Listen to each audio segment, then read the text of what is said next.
Okay, the four main pillars of being an observant Jew. So Chelsea, you said, right? What is the first one that you said? No, you didn't say. Somebody else. Toya, what'd you say? Keeping kosher. Keeping kosher, one very important pillar. And we've learned that. We spent a whole unit on it.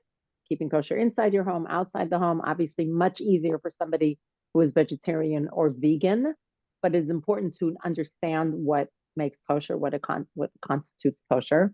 Great. What else? Chelsea, you want to add? What else? Wait 1 second. Keeping. And then David. Chelsea, I what's was another gonna say pillar? keeping Shabbat. Keeping Shabbat and holidays. I always And subsume that holidays. under Shabbat. That's like obvious, especially the biblical holidays, but it's the minor holidays, the fasts, right? Those life cycles. David, can you add a third one? Uh, well, I was gonna say that, but would it be prayer? Or I guess Yeah, yeah, yeah. Prayer and blessings, 100%. Because when we think about our day, we make blessings on food. This is something that every time somebody comes in, we go through your path. Very often, the next step that I suggest is just learning to say the blessings on food. Because as somebody, I mean, okay, it's true. I've been saying it my whole life, but it's become part of my routine. I don't have to think about it. When I take this, I know to say the bracha, the blessing. I already said the blessing on it. So I'm not going to say it again with God's name, but because we don't say it every time we take a sip, we say it for the whole cup because you're planning on drinking theoretically the whole cup. Although my husband would chime in, she never drinks the whole cup of tea, but that's not important. So the bracha, the blessing on this, the bracha would be Baruch Atah Hashem Elokeinu melech haolam she'hakol nהיה bidbaro. Now I don't have to think about it. I know this, but it regulates my day. I would never take a piece of food and not say a blessing on it, which is why I always recommend, even if you don't know Hebrew, print it out with the transliteration. Because once you get the first 6 words, yep, the first 6 words, you have, 80% of it done. And then it's more of a question of learning which blessing, which bracha you say for which food. And that probably will have its own class if we didn't do it. We probably did it and we'll probably do it again. Because even in Orthodoxy, especially when children are learning or people are learning, there's something called a brachos bee, brachot bee, meaning like a spelling bee. So many times there's you have to learn which foods, and it's fun because they compete with each other. So that's how, they learn which bracha they say. And in addition to the blessings, and by the way, there's also like blessings to say on, I don't know, blowing the shofar. We've discussed that, right? Lighting the Hanukkah candles. Those are blessings as well. There's blessing to say on a rainbow. I don't know that one by heart. So when I see a rainbow, I look it up. We don't see it that often. And many other blessings like that. But the most common are on food, obviously. And prayer. Prayer. I just put them together because I feel like they go along with the same pillar of prayer and blessings. They're all about thanking and recognizing God, praising God, request from God. And prayer is more regulated. There's always extemporaneous prayer, but we're talking about, and that's great. But we're also talking about the different prayer services, whether you do them in a prayer group, in a minyan, in a quorum of 10 men, or you do it by yourself, or you get on Zoom. That's okay. Great. Those are the 3 pillars. I don't know if this group has done all of them. I can tell you we've done kosher. I know we did Shabbat last year, right? Chelsea, we did Shabbat last year? I think so. So we'll probably do the whole unit. What about you, David? Were you here for that? Yeah. So we'll probably do that next year because those are like the big units that we do every other year. And that has its own, own 2 or 3 meetings to learn about what does it mean to keep Shabbat. And generally what you find is if it's your second time learning about it, you have more sophisticated questions because you already know the basics. So it feels like a review plus more sophisticated questions. Okay, great. So this is the 4th pillar. Now, what does anybody here? There's no judgment. I hope you know that. What does anybody here know about marital relations, sexuality, niddah, mikvah, any of those terms that you wait, Jeff, because you probably have the most knowledge, but Chelsea, please. Yeah, Chelsea, go.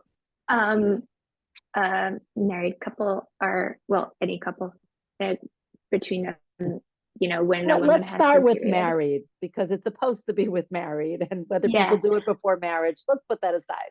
But let's start with married couple as a basic. yeah.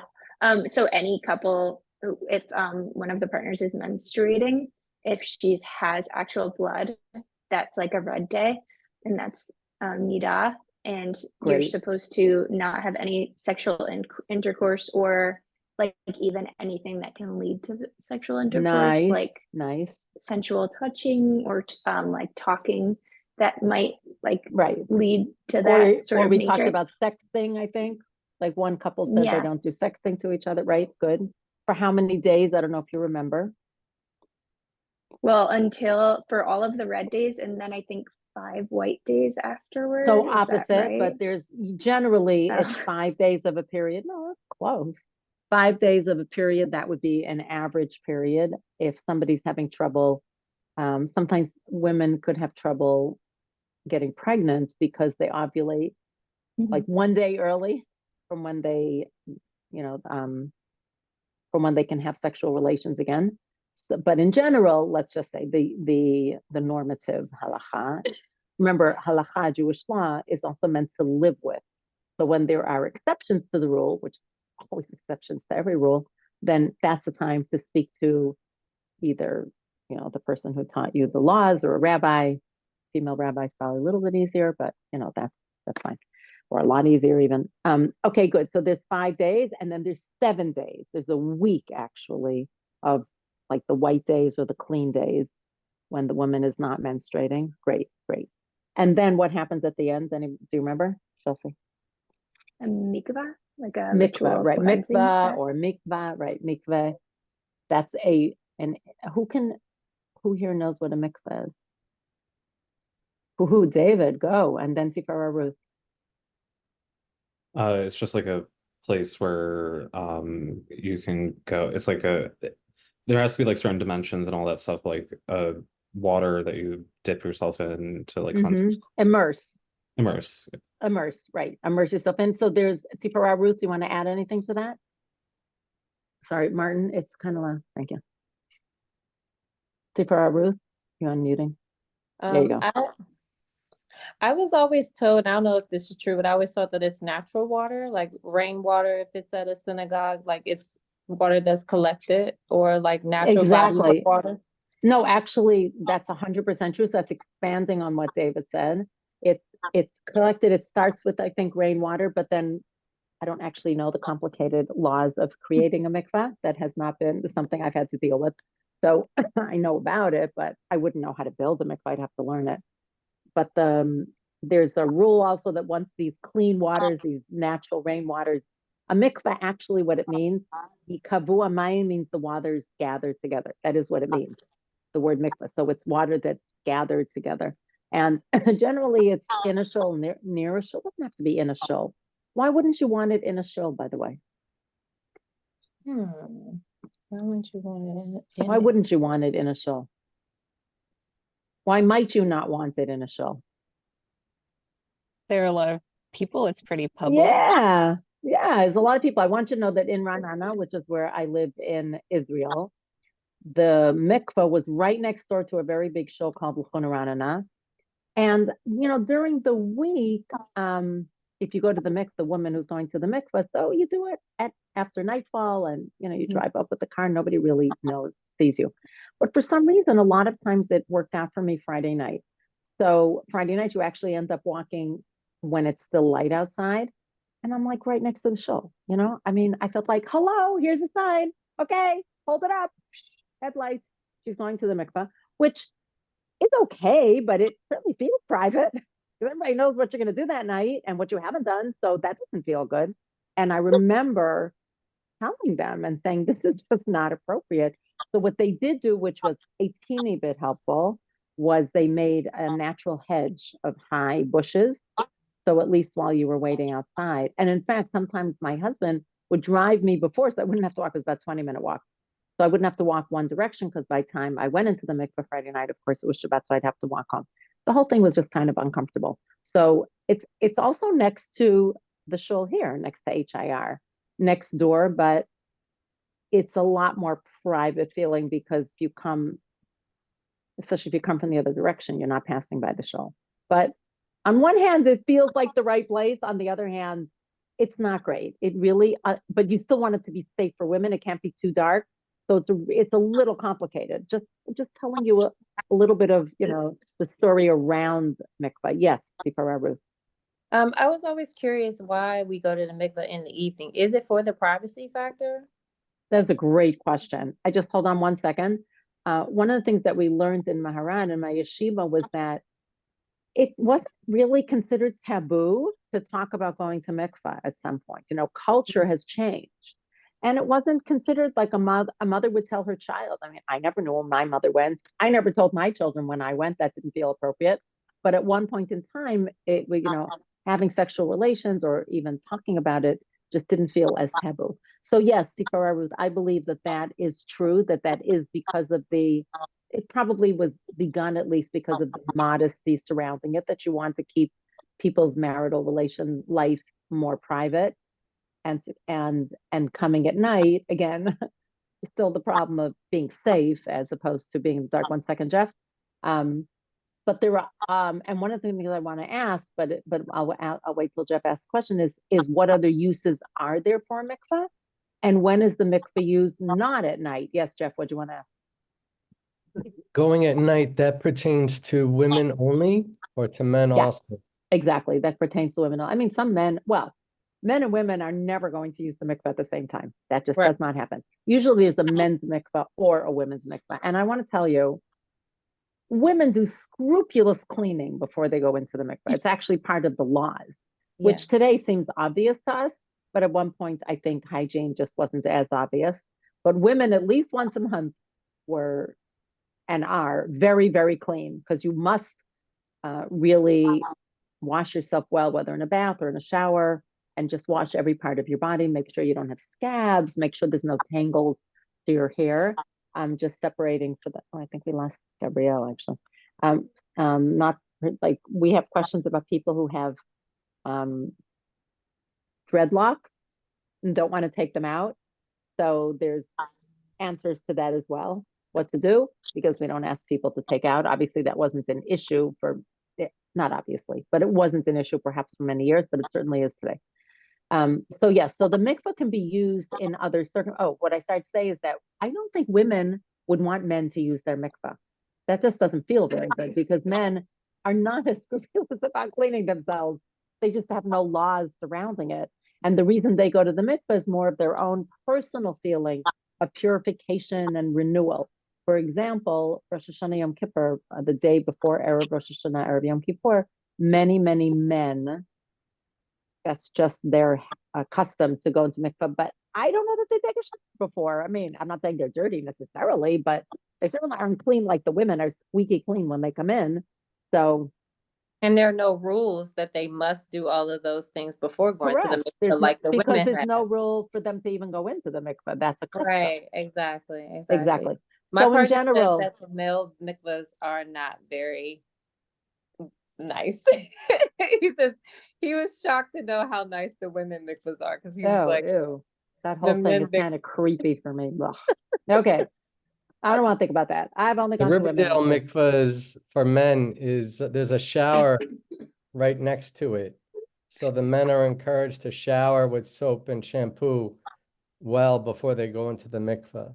Right, but what is encouraged as opposed to that's the Jewish law is a very, very big difference.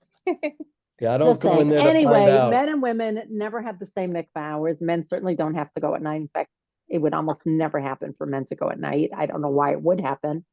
And in fact, the immersion before conversion does not happen at night. It actually, there are 2 instances other than men who do it as a custom, but I'm talking, or just as, I don't know, to feel good.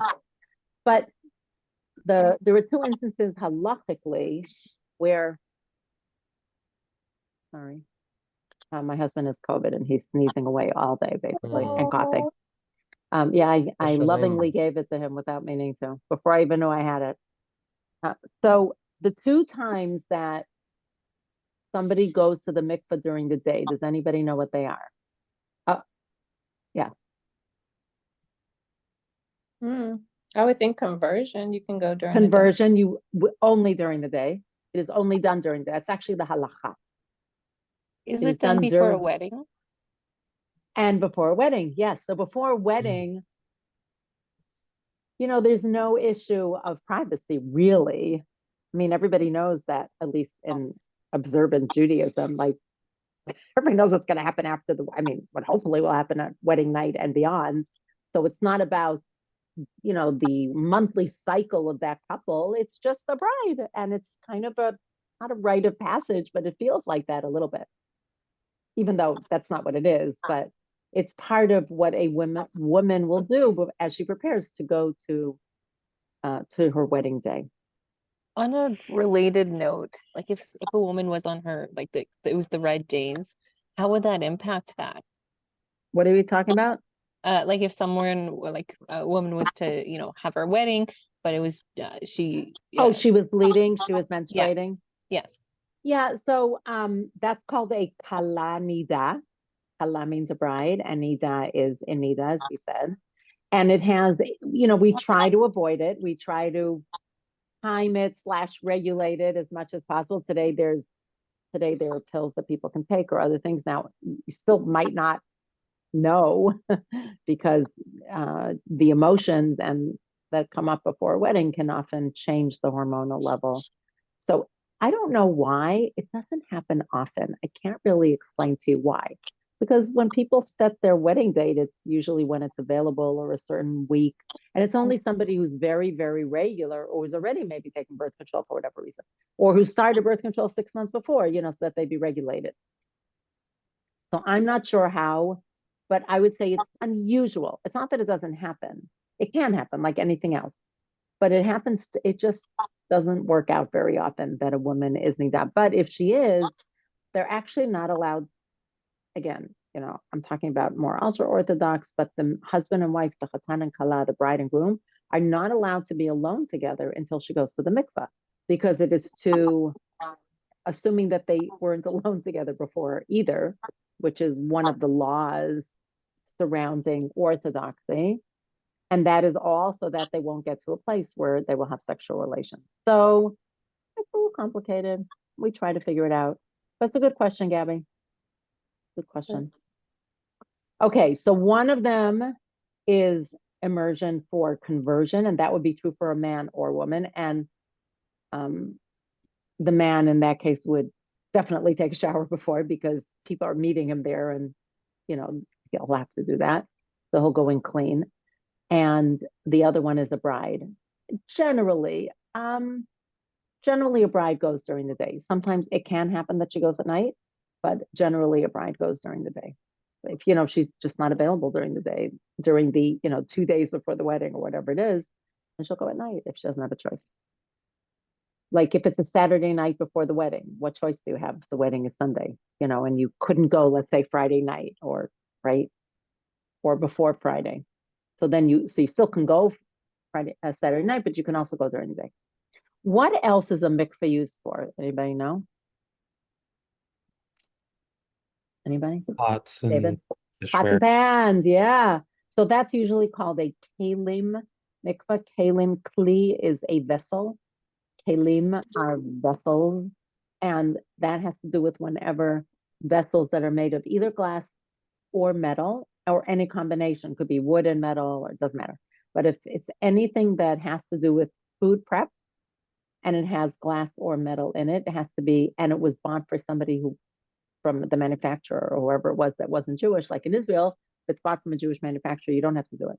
But it's bought from non-Jew and this comes from an old kind of taboo and law having to do with using items, I think, for idol worship, or it might have to do with separating the Jews at the time from the non-Jews, because there was fear of mingling and being swept into other religions, I believe. I'm not sure which one it came from, but it actually comes from the Torah. It has its roots in the Torah to immerse the vessels. So, for example, there's a small room with a mikveh that has it's like a small version of the big one that we immerse ourselves in.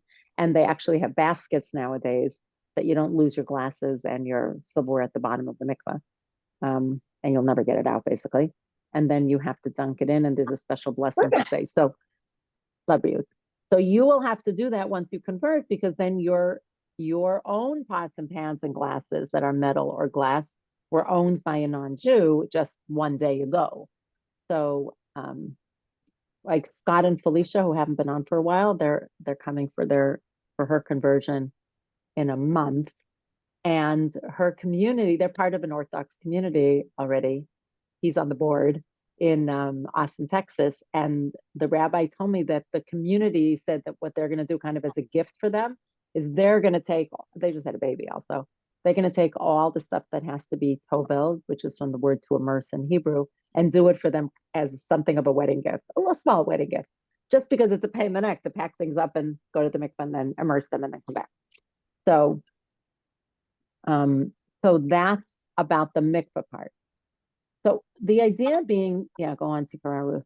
Oh, just a quick question, sidestep from that. What about the materials that are like, you know, ceramic or china? Glass, metal. So the other items are fine? The way we hold, you do not have to. Correct. Okay. Some people do it, but we do not require it. Some people do it without a blessing, but there's no reason. Glass and metal.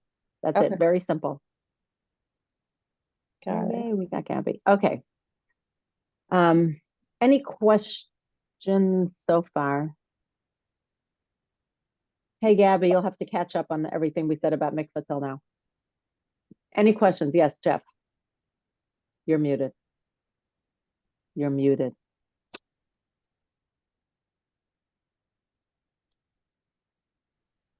So mugs, for example, you don't have to toivel, like coffee mug? No, what I said was anything metal or glass.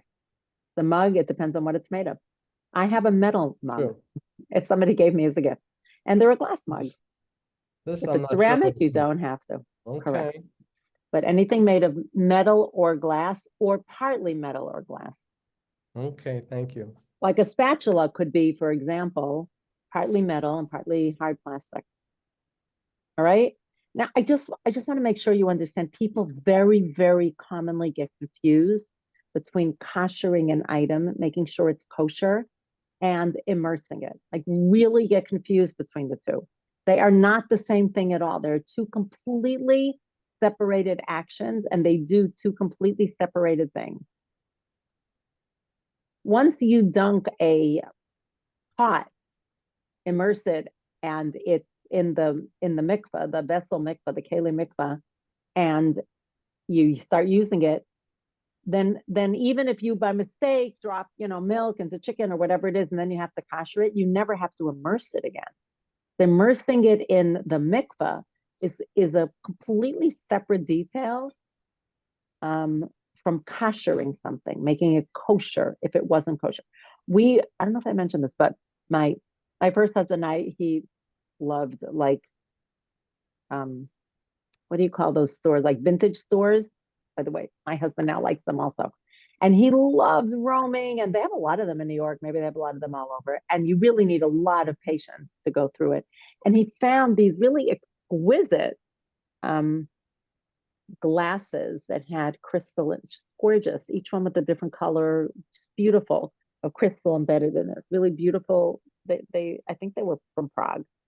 And they couldn't have actually been non-kosher, because there's no way that, first of all, you could never put it in a dishwasher, even if you thought, because they were fine crystal. There's no way anybody put that in a dishwasher. And they told us it was a couple hundred years old. And it just held cold drink. You can't even put hot drink in there or it would break. And remember what we spoke about this, right? That the only way to transfer non-kosher taste is by heat or by something sharp. Remember that? So even if they put, I don't know, non-kosher wine, for example, it can't actually permeate the glass. So all we had to do is immerse it, because we were acquiring it from somebody who wasn't Jewish. I think the owner of this big antique store might have been Jewish, but the people, but maybe it was on consignment, but he acquired it from somebody who was not Jewish. All we had to do was immerse it. And that's completely separate from, let's say somebody had a pot And even a Jewish person had a font, but they used it for non-kosher. You don't know. Yeah, well, I guess if they never immersed it, you would still have to immerse it. But in Israel, it's less of a problem because you might buy it from Sultan, who makes excellent pots, and they're owned by Jewish people. There are a couple of really big stores in New York, in Brooklyn, that sell all sorts of housewares. They have a mikveh in the store. So you can just do your immersion, done, take it home, you're finished, you don't have to go home, and so that's nice. Okay, and back to sexuality and Niddah. So the going to the mikveh, as you can see, is very much kind of a liminal space where there's a rebirth or renewal. People understand that?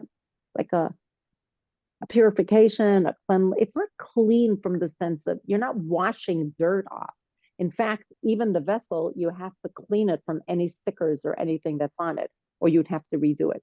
The same thing, depending on the situation, but a woman is supposed to go in like without jewelry as much as she can and take off all of her clothing, no earrings. Sometimes there's piercings that can't be taken out perhaps, but in general, also like gel or powder nail polish isn't a problem, but regular nail polish we generally take off because it's going to come off anyway in a few days. And she goes in perfectly naked, as does the convert who's converting, same, and comes out purified in some way. You were able to taste it? Woohoo! Martin lost his taste from COVID, and he's been kind of miserable. So that has nothing to people watching this recording be like, who's Martin and why do we care? Sorry, but he's right here. Oh, I'm so happy. He was not a happy camper. He loves food, delicious food. He loves tasting food and making food. Okay, shortest losing sense of taste I've ever heard from COVID. 20 for 48 hours. Okay. Long enough for you. True. Okay. I just want to go back over the process a little bit. Again, this is an overview. What I was saying, Gabby, that those who are in a heterosexual relationship, that once they're interested in getting married and living an Orthodox life, they need to go into this, to learn with a kala teacher, it's called, a teacher for the bride. And when I teach it, I also ask the groom to come along because I don't want the woman to feel this is all her burden, that it's a lot for her to do it. And actually the man is just as bought in, just it doesn't happen on his body, but he's the one to give support and to give support and to, make sure the woman feels loved and that you're in this together. And it's not like only her burden, or, it's not like, oh, I got my period, yucky for both of you, probably. So I want to make that clear. And now the woman, just so you know, she does something called a bidika or bidika. She actually has to check herself internally, vaginally, in order to make sure that she doesn't have bleeding. A little more complicated than that. Not complicated, just there are some rules around it. Women's bodies have different colored secretions, so that's something that you'll learn with me if and when the time comes. But basically red. Red is the problem. And there's laws around it. That's how we know that the woman is able to move from what Chelsea called the red days to the white days. And that's the easiest way to remember really what they are. There's also, there are many rules surrounding it, laws surrounding it. But what's important for this group to know is that, okay, if you haven't bought beds yet, then our strong recommendation is to buy 2 twin beds. And then there are ways to make them into like a king size bed, like a Bed Bath or whatever, whoever acquired Bed Bath sells this piece of like cushion that you put in between the beds. You cover it with a king size mattress cover and a king size sheet, and you can't even tell there's a crack, for example. So that during the 2 weeks, approximately, that you can have sexual relations, you feel like you're in a king size bed together. I mean, you can be any size bed. I don't really care. But the problem is that if you only have one bed, and let's say it's queen size or double, and that's the way you're used to sleeping, you're not going to have a way to separate during those, let's say, 12 days when you're in Niddah, when the woman is in Niddah. How are you going to separate? You're not allowed to sleep together. You have to have some sort of barrier between you. Actually, somebody suggested a great barrier. They have a king size bed. They had no interest in buying two beds. They're like, nope, we're keeping our king size bed. So I had thought of those, those like snakes that are, like a stuffed animal snake. You know what I'm talking about? It's David smiling. But they said actually somebody taught them to get two of those pool noodles to put in between. Like if you have a king size bed, you could put it in between under a sheet. You would, again, the problem would be you have one sheet that covers the bed. So how do you separate? So you have to figure it out. You use two blankets. That's important. The couple is not allowed to go to bed naked, even if that's the way you usually go to bed. But if you haven't bought beds yet and you're moving in together, the recommendation is two twins that you can put together, or two queens. I don't know how that works. Maybe you can sleep each in a queen and then together in a queen. I don't know how you sleep, but a little complicated. But that's the recommendation. And if, as the couple is approaching marriage and they're talking to me, I help them figure out the best solution for them. And I would say for sure, couples who are already living together, they're like, we have our arrangements already. We weren't planning on changing it. I'm like, I get that. No problem. We'll figure out a way to make it work. There's always a way to make things work. That's my own motto in life, pretty much. The way to make it, especially halachically, like we can figure out a way. But do you understand the need for separation between the man and woman who are in love with each other and want to cuddle? So cuddling is out. That doesn't mean a quick hug or holding hands is out. And I think Chelsea, you said it so beautifully. I was like, I'm done.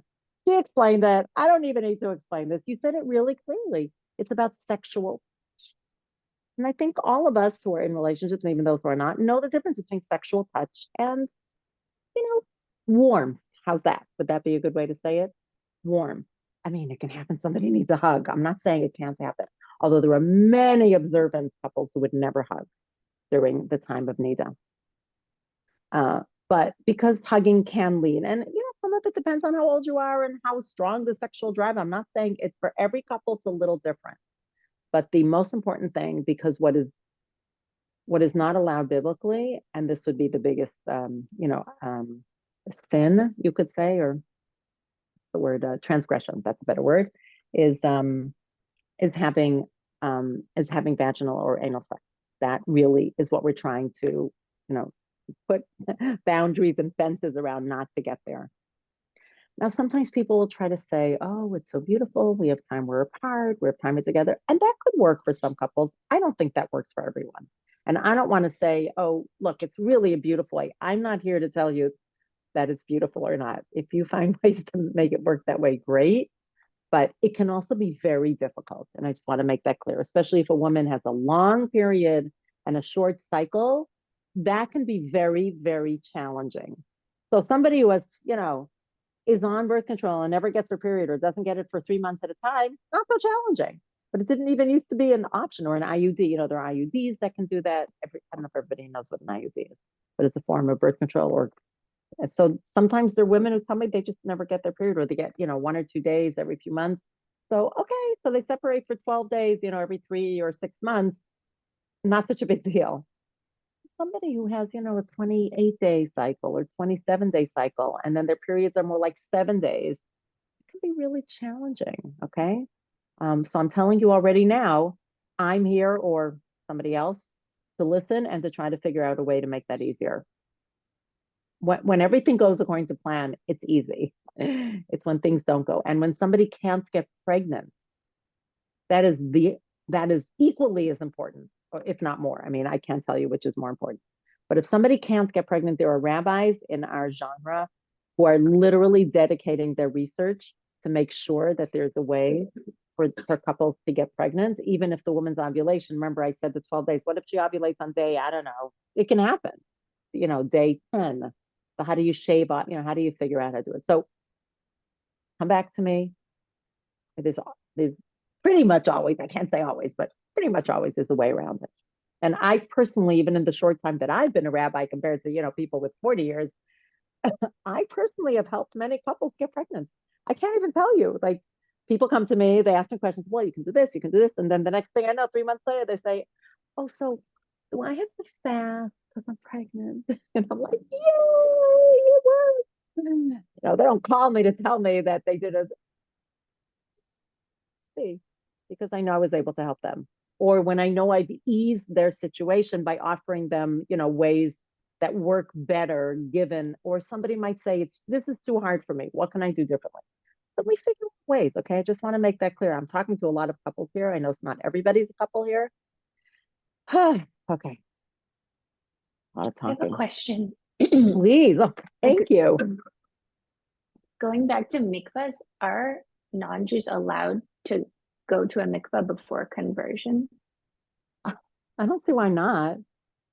They can't do anything to the mikvah. It's a great question.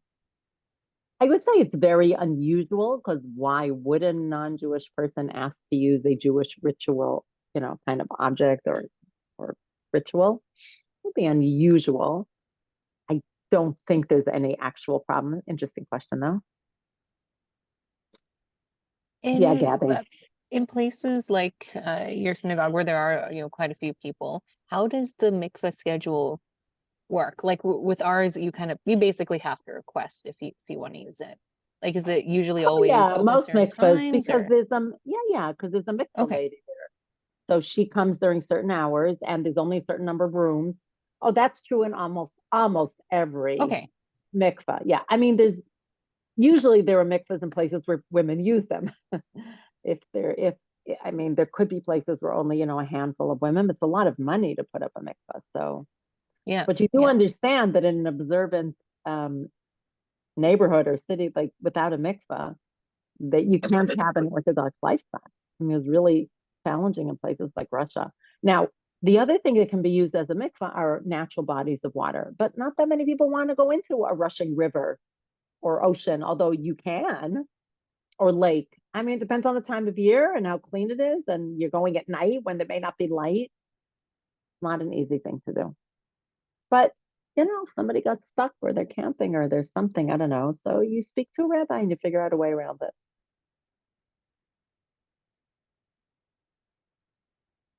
Okay.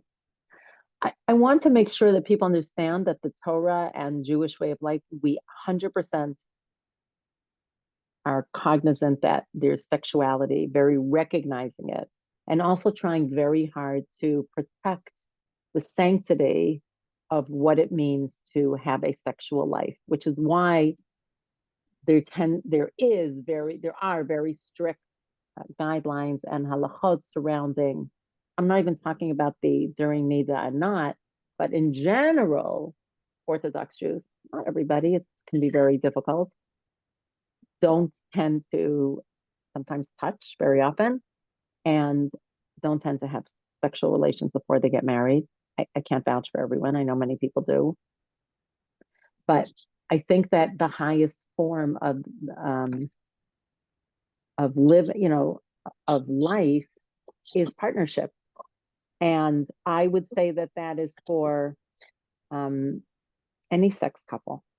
The most important thing in our mind, in my mind for sure, is to have someone who loves you and who you love and who you feel like you're going forward together with them and towards similar goals. And you want to spend your life together. And there's something very precious about that. And one of the ways, I mean, the halacha didn't, and David, I want to be honest, so I just want to touch on also homosexuality. Like, I don't think that the halacha really recognized what a gay couple means. Like, it just didn't, either if it existed in private or in quiet. Today, we're much more aware and we understand that this is a thing. It's a real thing and it has a lot of beauty to it. And it's for certain people and for other people, you know, so right, according to what they're feeling. My niece actually just got engaged to a lovely woman and the two of them are getting married in a few months. And so the protecting the sanctity of sexuality and saying, you know, to wait until the wedding night, that's where it comes from. And for people to be private about their bodies and respectful. the other topic I was considering talking about was modesty and dress and how we look at our bodies. And I just wasn't sure how long this would take. I do want to go through the file and make sure I touched on everything that I wrote in there, okay? If that's okay with people. Sephora Ruth, question? Yep. I don't know if we touched base on this, but are women required, or I thought we're required to go to the mikveh during Rosh Chodesh? Oh, okay. Nothing. No, absolutely not. No, not at all. Why did you think that? I don't know. Like I'm trying to think about where this came from, but I I definitely mean, Rosh Chodesh is Rosh Chodesh is the first day of the new Hebrew month, which, by the way, is Wednesday night, Thursday this week, so soon. Right. But it is associated as a woman's holiday. That is true. I know. I think we learned about it last year. We could learn about it again this year, and that is partly because the moon, right? Remember, it's a lunar Right. month, so that's similar to the woman's cycle. And there are other reasons why it's associated with the woman, and it's kind of nice for women to have anything associated with them, honestly, in Judaism. Sorry. Right. So, but there's nothing about going to mikvahs unless Okay, somebody that's in created a ritual. halakhically. No, Okay. oh no, not just halakhically, even custom. I don't think there's a custom. In fact, using the mikvah for other rituals is a very new idea. Oh, Like okay. somebody who, went through a divorce, they may want to, or they may not Yeah. want to. Or somebody who recovered from a long illness may Mhm. find the mikvah because it's soothing and it's warm and it's, being cradled. But there would be no laws about how you have to immerse or not immerse because it's the only laws associated have to do with a person converting or or becoming basically muteret, permitted to have sexual relations. Those are really the two. Okay. Yeah. And for a man, also for conversion, that it means becoming Jewish, but that happens. Well, when I say it happens once, it happens once in Orthodoxy. I mean, I actually know of somebody who did Reform and then did a conservative and then did an Orthodox conversion. Kind of felt bad. And I know some people here have also done previous. What, or you did? Chelsea, what? No, I just think it's so funny that they were like moving up the ladder. You know I what I know, mean? right? And it can come from not knowing, right? It doesn't necessarily, it just comes from, I thought this was okay and good enough for everybody. And then I realized it's not the lifestyle I wanted to lead. And it's not accepted because I didn't, buy into everything. And the people who converted me are not considered what the other denomination considers appropriate. Like I teach the whole class, right? I'm the one in touch with you. I'm bringing you all the way up and I'll be with you. Well, not for the men, but for the women, at the mikvah. But I can't be one of the three on the Beit Din because that's only men, because I buy into Orthodoxy, for example. So, so it's just interesting. And don't worry, women, the men don't see you. They do not see you in the mikvah. You will be protected. We are very, very careful of that. Okay. Just a moment, please.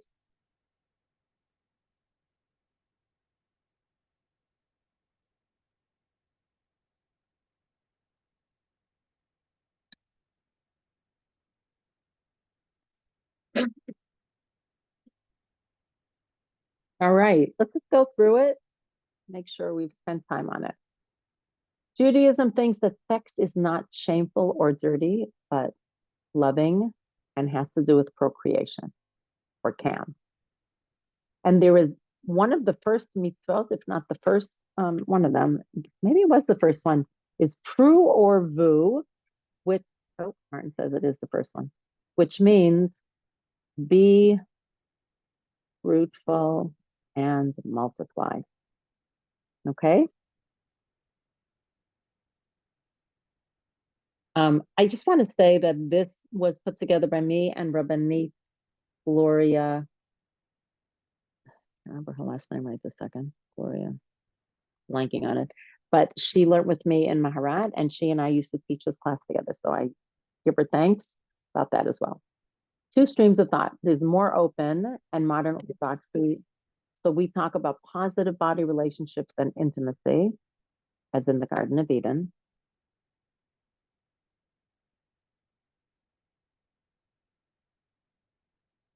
Okay, wait, that's not, sorry, 1 minute. And there's a puritanical aesthetic streams, which are more negative and constraining. I think that there are certain ultra orthodox, especially, where the men and women are so, or boys and girls, they're just so separated from each other. And it's hard to know what, sexuality is such a taboo topic and so removed that it could feel more negative and constraining, but I don't live in that world. So it's a little hard for me to tap into that. Okay. I don't know what don't look and don't touch. Married couples should do what brings them pleasure and intimacy. Okay. We think Actually, about yeah. I have like a funny fact. I was reading this book, I think by someone who's from Riverdale actually. And one of the things that I was surprised by that has to do with this is like in basically one of the like obligations of a married man is to like One of the sexually satisfy That's true. the like obligations of a man who's marrying someone is like to sexually satisfy their partner. Yep. Which Their I thought partner. I was just like surprised by how like upfront that was. Right, that's right. It is one of the obligations of a man, and a woman can ask or demand a divorce if she is not being sexually satisfied, or her sexual it's not being fulfilled, or he's not having marital relations. I know people who got divorced over that the man was just asexual or not ever able to consummate. That's the right word. Consummate the marriage. Yeah. I just want to see what of this. Okay. Judaism supports monogamous relationships. Very strong. There is a sanctity to marriage. That's what I was talking about before. This is a verse. It's in Genesis. I'd have to find it. That a man will leave his father and his mother and find a wife, which I will extend to partner, and then join the partner in their own home. Now, it's interesting because premarital sex does not say anywhere exactly that it's prohibited in the Torah. Rape is. But there is a rabbinic prohibition of single women going to the mikveh. So there was a whole custom surrounding this, not custom, a culture, I mean, that it's taboo that women who are single should not go to the mikveh, very frowned on. And a mikveh lady probably would, at the time, everybody knew everybody else. So they wouldn't accept a woman who was not, let's say you want to have sex with somebody and you want to go to the mikveh, and you're not married. So today you just go to another town where they don't know you and they've, never met you, and you could wear a wedding ring, they wouldn't, or not, and then they wouldn't know. And there's no real actual, you're not transgressing a married woman cannot have sex with a man she's not married to. But a non-married woman, there's no actual transgression, but there would definitely be a cultural taboo in many different communities. Okay, 1 second, let me see. Okay. Revenant. Yeah. So the rules to Niddah only apply to married women. So if you are a menstruating woman, you don't have to go to the mikveh until you're married. Wait, I'm sorry. Let me start again. Apologies. Say that again. So I was saying the rules of Niddah only apply to married women. Single women who are menstruating are not required to go to the mikveh. Well, no, unless, we're assuming according to halakha that, single women are not having sexual relations.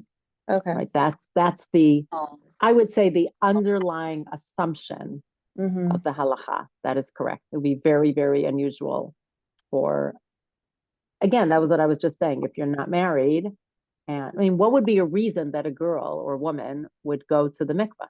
There is only one reason usually. Well, I thought it was two reasons. I thought it was sexual relations, but also menstruation. Not necessarily that the two, that you must qualify both to have to go. It was like either or. Well, the reason to go to mikveh after menstruating is to have sexual relations. There's nothing else that's an issue once you've menstruated. So it would only be for somebody in a relationship where they're having sexual relations. And I would say that the basic assumption is that it only happens in marriage, or the Yeah, no, basic that makes assumption of sense. our sages. Yeah. I think I look at it more as like, instead of it like being directly connected to your partner, essentially it could also be like self purification reasons too, not necessarily because you're going to have sexual relations. That would be really unusual. Okay. Yeah. That would be really, really, really unusual, because you think a woman feels not so pure when she's menstruating. I mean, not necessarily not pure, but like I think it follows the same mindset of preparing, you know, it's honoring that time. You know what I mean? Like menstruation is connected to childbearing, essentially, right? So you're still honoring your body in a way, you know what I mean, whether it's for self or for a partner. It's still the honoring of that time versus it being Well, okay, I guess. I mean, the only reason just a that thought. mikvah was added is to have sexual relations. So you can do that with the Okay. bath and with, you don't need to go to the mikvah, pay money, go to it, like, you know what I mean? Okay.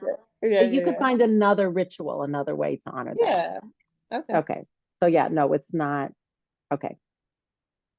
I just see that the word, I'm sorry that I didn't check this, because I know I've used it in the past.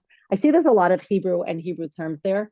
So I'm going to leave that and write it in ways that'll be more helpful to this group, because I think that this group doesn't know enough Hebrew to understand some of the words in that file. I love this, that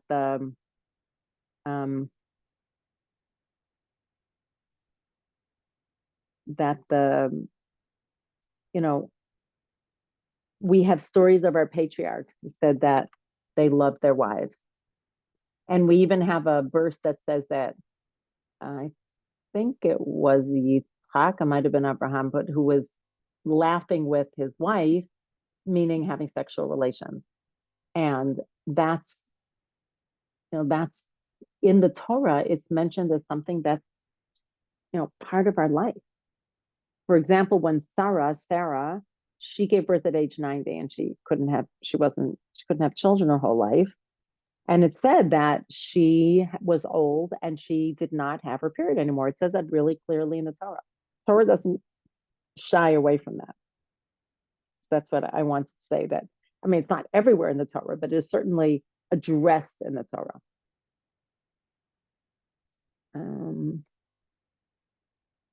That's true. And there's a medrash that says that when Aaron, Aharon, and Miriam, Moshe's siblings, that they said something not nice about Moshe, about their brother, that according to the Midrash, it's not written in the Torah, but there's a Midrash written on it, that a very famous one, that they were saying, why did he separate from his wife? Meaning, why doesn't he have marital relations with her? Which goes a little bit back to what you said, Sifra Ruth, that she deserved to have marital relations. They said, we're prophets. We have marital relations with our partners. Who is Moshe think he is that he can't? And the answer to that was that he always had to be ready to be on a purified level to speak to God, at least according to that midrash. But it just shows that this is something that was part of the way the Torah and our sages looked at the world. They just assumed that people want to have sexual relations with each other. Very strong drive, and it's respected and honored. Based on that, would his wife have been able to request a divorce? Request a divorce, yes, probably. That's a great, yeah. Although, she might have converted, because she came from from Jethro. So, she may have felt uncomfortable about that. You never know. So that's a really good question. There's another midrash that says that he divorced her before he even left and went back to Egypt. So there's so many midrashim. But yes, I agree with you. And that would be very interesting, because Moshe was the highest authority, so she'd have to have brought it to him. I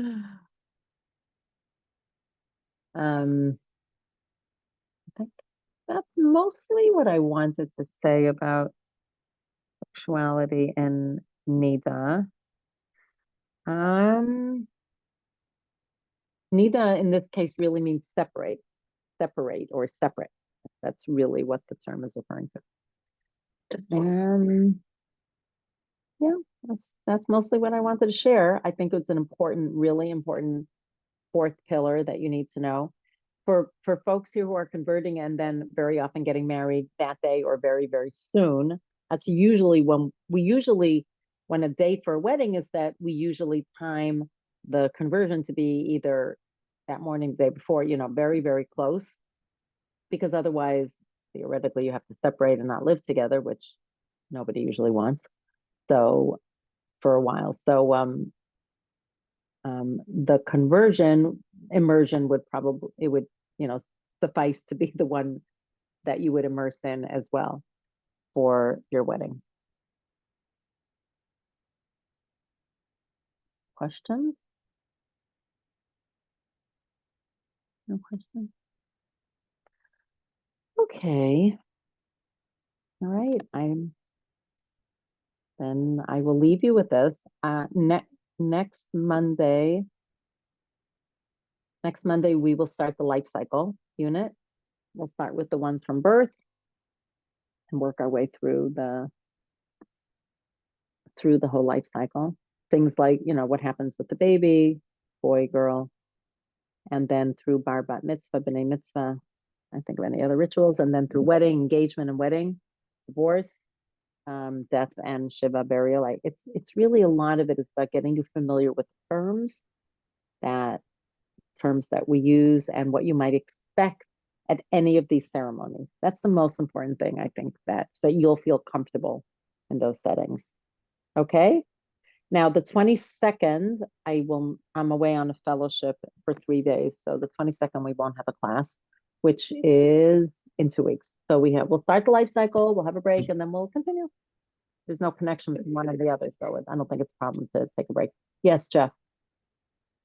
Let me make sure I'm not muted. Which section of the Bible do you find the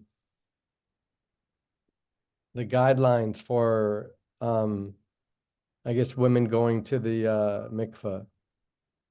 Or is that in Talmud? Like, where does this come from? Oh, the halachot. Yeah, the halacha.